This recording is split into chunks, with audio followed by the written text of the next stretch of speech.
and during the SEO summit in Tianjin, we are regularly having telephone calls. We are personally overseeing some aspects of the development of Russian-Indian cooperation, all strategic avenues, and also we are monitoring the course of the implementation of key bilateral projects. And today, with the participation of our delegations, we have meticulously and substantively reviewed the whole range of relevant questions of the Russian-Indian multifaceted interaction. We exchange our opinions on the relevant global and regional subjects. In the joint statement that we've adopted with Mr. Modi, we've delineated the priority objectives on the further reinforcements of our ties in the politics and security, economy, trade, and humanitarian and cultural spheres. As you saw for yourself, we have signed an impressive package of intergovernmental, interagency, and corporate agreements. Many of those agreements are intended to broaden the economic cooperation between Russia and India. And this is entirely natural, due to the fact that our countries are important partners of one another in trade, investment, and technologies. Last year, our bilateral trade turnover has grown by 12%, setting another record. According to different data, this number may look different, but it is generally around $64 billion US. Currently, we are forecasting that the results of this year will remain at the same impressive level. At the same time, as I perceive it, we are up to the task of getting this number to the level of $100 billion. And to reach this important goal, we have harmonized the program of development of Russian-Indian economic cooperation until 2030. This comprehensive document gives us concrete set of objectives. The Intergovernmental Commission, the ministries and different agencies of the economic bloc of both countries have set objectives to remove barriers hampering the goods flows and capitals, the implementation of joint projects and deep technology and innovation cooperation. And distinguished Prime Minister gave us a whole list of challenges that deserve the most attentive focus of our government. We will do that. The growth of Russian-Indian commercial links would be helped by the creation of a free trade zone between India and the Eurasian Economic Union. We are already conducting work on the corresponding agreement. I would like to note with satisfaction that our countries are gradually moving to the use of national currencies in mutual settlements. The share of these national currencies is already 96% in commercial deals. We have established resilient channels of credit, financial, and interbanking cooperation. Russian economic operators have broadened the sphere of use of Indian rupees, which we receive from the fulfillment of export contracts. Russian rubles are being used to provide loans for large joint projects.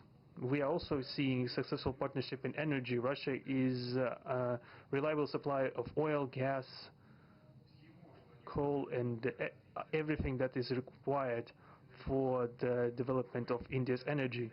We are ready to continue uninterrupted shipments of fuel for the fast-growing Indian economy. Of course, the bilateral interaction in energy does not limit to that. We are also conducting a flagship project to build the largest Indian nuclear power plant, Kudankulam. 2 out of 6 reactor units have been already connected to the energy network, and 4 are still under construction.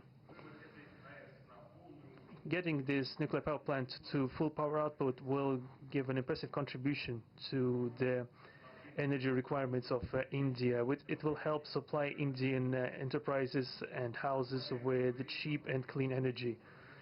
We presume that we could talk about the construction of small modular reactors and floating nuclear power plants, and also non-energy application of nuclear technologies, for example in medicine or agriculture. We are working with our Indian partners to build new, effective international transport logistic routes, including the projects to create an international north-south transport corridor from Russia and Belarus to the Indian Ocean coast. There are large opportunities for bilateral trade due to the broadening of the Trans-Arctic transport corridor infrastructure, including its main artery, the Northern Sea Route. There are many other sectors of the economy where Russia and India have garnered positive experience. We are conducting joint initiatives in industry, machine manufacturing, digital technologies, space exploration, and other science-intensive avenues. For example, in accordance with the commercial agreement signed during the visit, there will be a large Russian-Indian pharmaceutical factory built in the Telugu region in Russia. We will be starting the production of high-quality anti-tumor medicinal drugs using the advanced Indian technology. In their turn, the Russian enterprises will be establishing the production of industrial products in the framework of the Make in India program, which is a hallmark project of distinguished Prime Minister Modi. The prospects of the reinforcement of the interaction of Russian-Indian entrepreneurs and business circles are discussed in detail during the ongoing Business Forum in New Delhi. We are going to take part in the plenary session of this event today together with Mr. Modi. The humanitarian cooperation between Russia and India is also of a multifaceted character. Our peoples throughout centuries have been sincerely interested in the traditions, history, and spiritual values of each other. Scientific and educational contacts, exchanges from among the youth and public are also actively developing. The regular alternating festivals of Russian Indian cinema are always popular. From year to year, we see the increase in tourist flows. Today, the Russian TV channel RT is starting its broadcast in India. The new channel will undoubtedly help the Indian audience to better know Russia and Russians, and also to receive an objective information regarding what is going on in our country today. While discussing the key global and regional problems, we have confirmed the consonance between the positions of our countries. Russia and India are conducting independent and self-sufficient foreign policy together with our like-minded countries in BRICS and SCO, and from among other countries of the global majority. We are promoting the processes of forming of a more just and democratic multipolar world order. We are defending the main principles of the international law enshrined in the Charter of the UN. Among them, the right of any country for its own way of development and the preservation of their cultural civilizational identity, respect for sovereignty, careful balance of interests of all participants of the world community. As state founders of the BRICS, Russia and India have done a lot of things, and continue to do more to increase the authority of the organization. As you know, next year India will assume the chairship, and the BRICS will provide all necessary assistance to our Indian friends in the work on the relevant BRICS agenda. I would like to point out Russia and India are traditionally closely cooperating in the military technical sphere.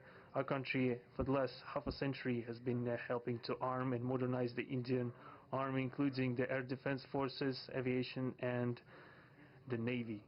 In general, we are undoubtedly satisfied with the results of the negotiation we just had. We also, ahead of us, we have the meeting with the President of India, Madam Murmu. But even now, I can express my confidence that the current visit and the agreements reached will help the further deepening of the Russian-Indian strategic partnership